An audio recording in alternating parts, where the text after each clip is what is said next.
أعوذ بالله من الشيطان الرجيم بسم الله الرحمن الرحيم تبت يدا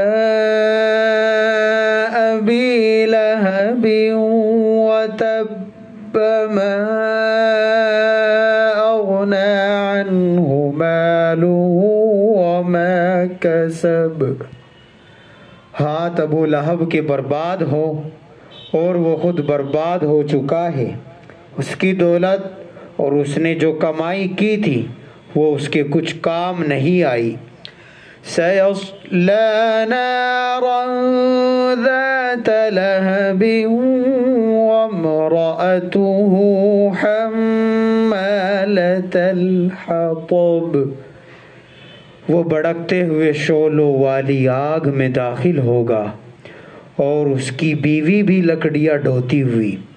فی جیدہا حبل من مسد، اپنی گردن میں مونج کی رسی لیے ہوئے۔ یہ سورۃ اللہب ہے۔ لہب کے معنی آگ کی لپٹ۔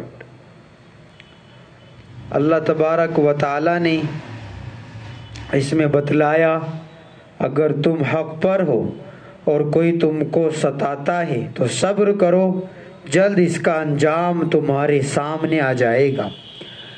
ابو لہب کا پورا نام عبد العزیٰ بن عبد المطلب ہے۔ یہ حضور صلی اللہ علیہ وسلم کا چچا تھا۔ یہ خود اور اس کی بیوی ام جمیل آپ کو سب سے زیادہ ستاتے تھے، ہر وقت اسی فکر میں رہتے تھے کہ کسی طرح اسلام ہی ختم ہو جائے۔ ابو لہب اول دن سے ہی حضور صلی اللہ علیہ وسلم کا دشمن تھا۔ جب اول اللہ تعالیٰ نے آپ صلی اللہ علیہ وسلم کو حکم دیا کہ اپنے قریبی رشتہ دار کو ایمان لانے کا مشورہ دے اور آخرت کے دن سے ڈرائیں، تو آپ صلی اللہ علیہ وسلم نے کوہ صفا پر جا کر آواز دی کہ وا صباحا، کہ لوگوں خطرہ ہے۔ آپ کی آواز پر قریش پہاڑ کے نیچے اکٹھے ہو گئے۔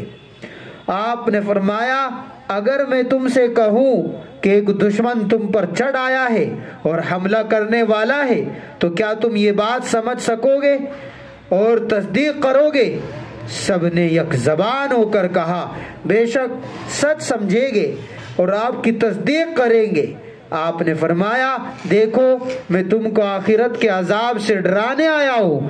آپ صلی اللہ علیہ وسلم کی اس دعوت پر ابو لہب نے گستاخی کے ساتھ کہا کہ کیا تو نے اسی لیے ہم کو بلایا تھا؟ تیرے ہاتھ ٹوٹے۔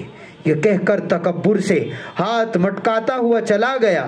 پھر جب بنی ہاشم نے طے کیا کہ حضور صلی اللہ علیہ وسلم کی مدد کی جائے، اس مشورے میں وہ لوگ بھی شریک تھے جو ابھی حالت کفر میں تھے۔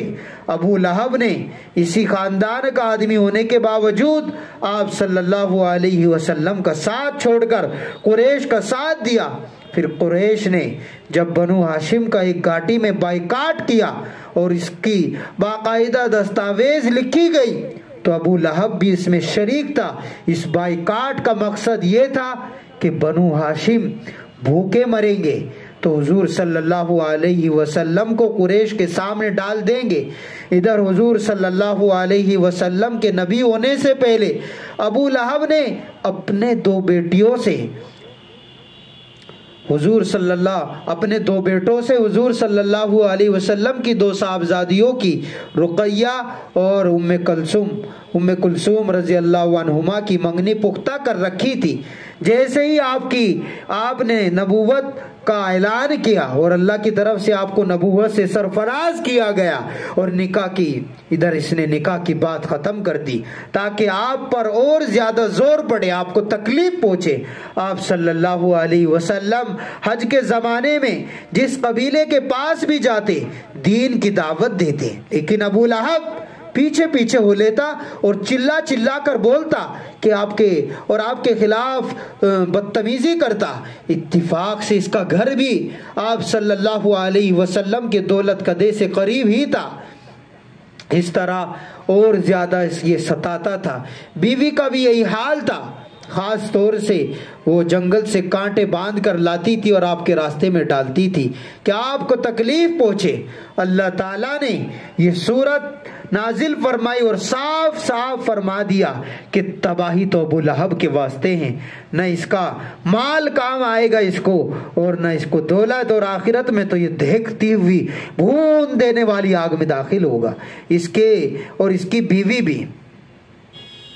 بہرحال اس میں پہلی آیت تبت یدا ابی لہب وتب، تو اس میں اللہ تبارک و تعالیٰ نے اس کو دنیا کے اندر ہی ابو لہب کو اس کی بربادی اور اس کو جو اس نے بد دعا دی، لیکن اس کو خود ہی لگ گئی کہ حضور صلی اللہ علیہ وسلم کے ہاتھ نہیں ٹوٹے بلکہ ابو لہب کے ہاتھ برباد ہو۔ یہ عربی محاورہ ہے کہ ہاتھوں کی بربادی کا مطلب انسان کی بربادی ہوتا ہے۔ پھر یہاں کہ وہ بربادی فرمایا گیا کہ وہ بربادی ہو ہی گئی، ماضی کا صیغہ لایا گیا کہ وہ بربادی اتنی یقینی ہے کہ جیسے بس ابھی ہو چکی۔ چنانچہ جنگ بدر کے 7 دن بعد اسے طاعون جیسی بیماری لاحق ہو گئی، جسے حادثہ بھی کہتے ہیں۔ عرب کے لوگ چھوت چھات کے قائل تھے، اور جسے حادثہ کی بیماری ہوتی اسے ہاتھ بھی نہیں لگاتے تھے، جیسا کہ ابھی کرونا میں ہم نے اس طرح کا منظر دیکھا کہ جن کو کرونا ہو گیا اور جو ایسے چھوت چھات کو بالکل یہ کہ ایک سبب سے بھی زیادہ سمجھتے تھے کہ گویا کہ اسی یہی بیماری ہم کو اب چھوت چھات سے یہی ہمارے اندر بیماری پیدا کر دے گی، جبکہ ایسا نہیں ہے۔ اللہ تعالیٰ ہی کی طرف سے بیماری آتی ہے اور شفا بھی اللہ ہی کی جانب سے ہوتی ہے۔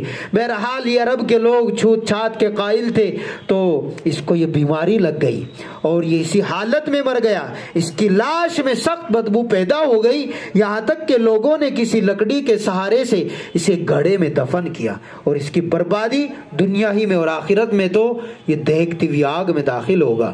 اور یہاں فرمایا گیا سیصلی نارا ذات لہب، کہ یہ بھڑکتے ہوئے شعلوں والی آگ میں داخل ہوگا۔ لہب بھڑکتے ہوئے شعلوں کو کہتے ہیں، اور اس کو ابو لہب بھی اس وجہ سے کہتے تھے کہ اس کا چہرہ سرخ تھا شعلے کی طرح۔ قرآن کریم نے یہاں دوزخ کے شعلوں کے لیے بھی یہی لفظ استعمال کر کے بتلایا کہ اس کے نام میں بھی شعلے کا مفہوم داخل ہے، اور یہاں سورت کا نام بھی اسی مناسبت سے سورت کا نام بھی سورۃ اللہب ہے۔ بہرحال وَمْرَأَتُهُ حَمَّالَةَ الْحَطَبِ، اس کی بیوی بھی جو لکڑیاں ڈھوتی تھی، اس کی بیوی کا نام ام جمیل بتایا گیا ہے کہ حضور کی دشمنی میں اپنے شوہر کے ساتھ برابر کی شریک تھی، اور بعض روایتوں میں یہ ہے کہ وہ رات کے وقت آپ صلی اللہ علیہ وسلم کے راستے میں کانٹے بچھایا کرتی تھی، طرح طرح کی تکلیف یہ بھی دیا کرتی تھی۔ اور بہرحال اللہ تبارک و تعالیٰ نے اس کی بھی تباہی اور بربادی، اس کی بھی اللہ تعالیٰ نے اس کی پھٹکار، اس کو بھی اللہ تعالیٰ نے اس کو ہی پڑھائی۔ اللہ تبارک و تعالیٰ ہمیں اس طریقے سے کہ اللہ کی پھٹکار، اللہ کا غضب، اللہ کی لعنت ہم پر پڑے، اس سب سے اللہ ہماری حفاظت فرمائے، اور اللہ تبارک و تعالیٰ ہمیں اچھے اور نیک بندوں میں شامل فرمائے۔ اللہ تبارک و تعالیٰ ہماری سب دعاؤں کو قبول